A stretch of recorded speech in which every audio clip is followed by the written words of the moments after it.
So Bloodlines 2 came out, and while playing, I was hit with one direct realization. This is not Bloodlines 2. This is a fun, stylish vampire action game, but if you came for a true successor to the original's narrative depth and player choice, basically the heart of Bloodlines 1, you need to hear this. Early game spoilers are ahead, but this review is focused on why the setting was wasted on the wrong name. Today, we're going to dive into Bloodlines 2, my early impressions, essentially like a review of the game so far, and a few spicy takes. Let me preface by saying I haven't completed the game. I'll definitely be doing another one of these talky videos when I do, to give my full thoughts to everything. But a lot of the problems I've noticed early are the sort that are probably just going to compound over time, so I figured we'd talk about it. This is definitely from my perspective and opinion and my experience playing the game, but I figure it might be valuable for anyone who was a fan of the first game and is now on the fence, or is on the fence in general. Alright, let's talk about this thing. Let's start with the positive. Combat is better in Bloodlines 2 than Bloodlines 1. Traversal, as in how you get around the map, actively amazing. You can double jump, glide, scale buildings, and it all feels really smooth.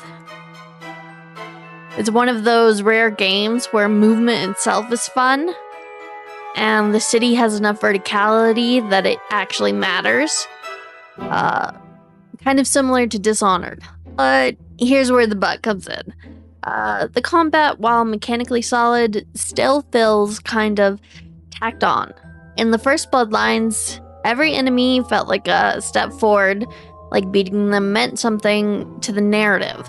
You'd fight through areas of a lot of the same enemy, of course, but the overall mission requiring it sort of mattered more.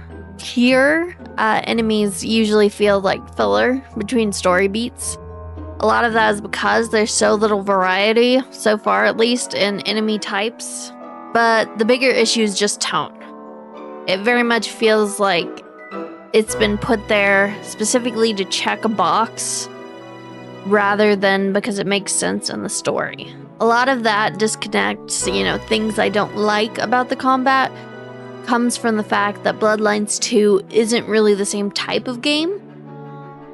It's not at all trying to echo the first one, as far as combat goes. It's much closer to Dishonored or Deus Ex, and has sort of immersive sim mechanics in a vampire skin. That's not necessarily bad, it's just not the original. Which leads me to my point that the biggest mistake, I think, of the whole thing is the name. Calling it Bloodlines 2 set up an expectation it was never going to meet. If this had launched as something like Vampire the Masquerade, Fire's Requiem, or Seattle by Night, I think reviews and general reception would be way better. But of course, Bloodlines 2 sells it, which is why they use the name. And now it has to deal with the comparisons to the classic, rather than stand on its own. Next, let's talk about clans and disciplines, because this one's a mixed bag. All clans can access all disciplines, and because of that, plus how repetitive combat gets, the clans end up feeling kind of samey. There's not a huge mechanical difference between them moment to moment, and definitely not any real narrative weight to them that I've found so far, at least. Considering that Paradox originally planned to lock 2 of these clans behind paid DLC, it's kind of wild. There just isn't enough difference there to justify that. The Fabien Sections actually show what could have been, I think, really well. When you use disciplines and dialogue as Fabien, you have to actively pick your words to maintain the illusion. It's clever. Someone might realize you're manipulating them if you say the wrong thing. It's a great concept, except you can't really fail. If there were consequences, like losing information or having to find another way through stealth or persuasion. It could have added, real tension. As it is, it's more like a slightly interactive cutscene, and it makes me wish Fire had the same mechanics. Honestly, I wish they'd taken some of the time spent on Fabien's sections and either turn them into short cutscenes so they could focus more on Fire, or fully fleshed out both characters equally. Right now, they both feel a little half-baked. Seattle, though, visually absolutely stunning. The atmosphere, lighting, and skyline all nail, the sort of Bloodlines vibe, which naturally is helped out a lot by the music. The fun traversal makes exploring fun. Ambushing from above, gliding between rooftops, all that's great. But, the NPCs themselves, the crowds, the random people you see on the street, are pretty lifeless. NPCs are generic, and I haven't run into any interesting side quest or characters that really stand out. That's kind of a big deal in a Bloodlines game. The original was packed with weird, memorable encounters and characters.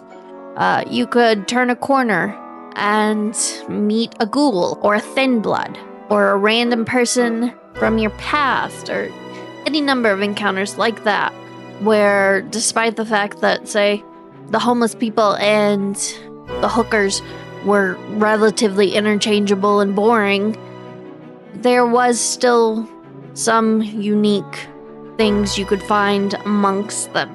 Here, as far as I can tell, there's just nothing.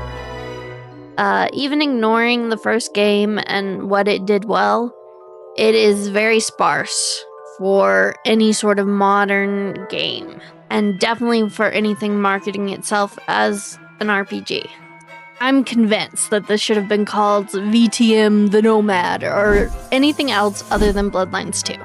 But I'm only in the early game. Maybe it opens up later? If you've played further, or if you agree with my take on the name, hit the like button for this video. And tell me in the comments, did you feel let down by the lack of deep RPG mechanics, or were you happy with the shift to action? So here's my overall take.